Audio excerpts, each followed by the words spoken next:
Hi everyone. Hey, super fast, I'm going to show you how to assemble your living locket, because I know when I got my first locket, I was surprised first of all that I had to assemble it. I thought that it would come already put together, but you actually have to put it together once you receive it. So I'm going to show you how to do that. So I'm going to try and turn the camera so you can see what I'm doing, and hopefully the view works out well, okay?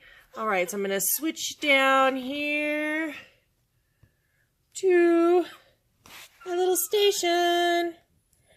Okay, we got some charms there. And I've got my locket. Tweezers are like essential. These are origami owl tweezers. You can purchase these, but a regular pair of tweezers works as well. The ones with the pointy end and not the slant end works the best. All right, so this is a locket that I already had. I had some charms in here. I did take them out to put in my other locket. So right now it's just a face. And so what I'm going to do is untwist this. Now there's a couple different kinds of lockets that you can get. There's the twist face, which is this. And then there's also the classic hinged lockets as well. So I'm going to take this plate out.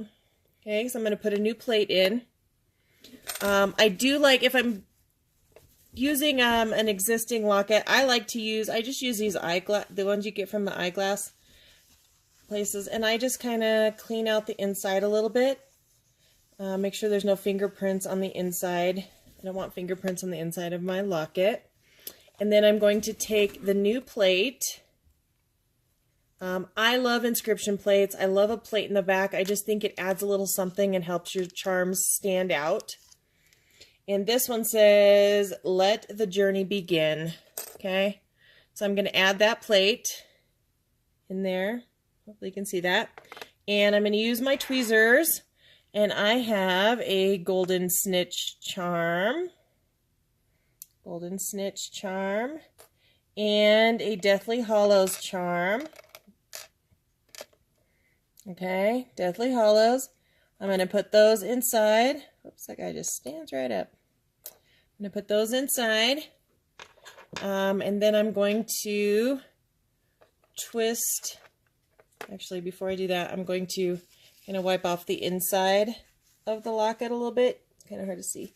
Just going to wipe off the inside so I don't have any fingerprints on there. Twist that on. And you'll get quite a few good rotations in there. Make sure it's good and tight. And then, ta-da! I know this angle's not the best, but there you have a new living locket. All right? If you have any questions, I will be here all night to answer. See if I can get this back up here. Doo-doo. All right. So hopefully that was helpful, and if you have any questions, let me know, and I'll see you at the rest of the party. Night.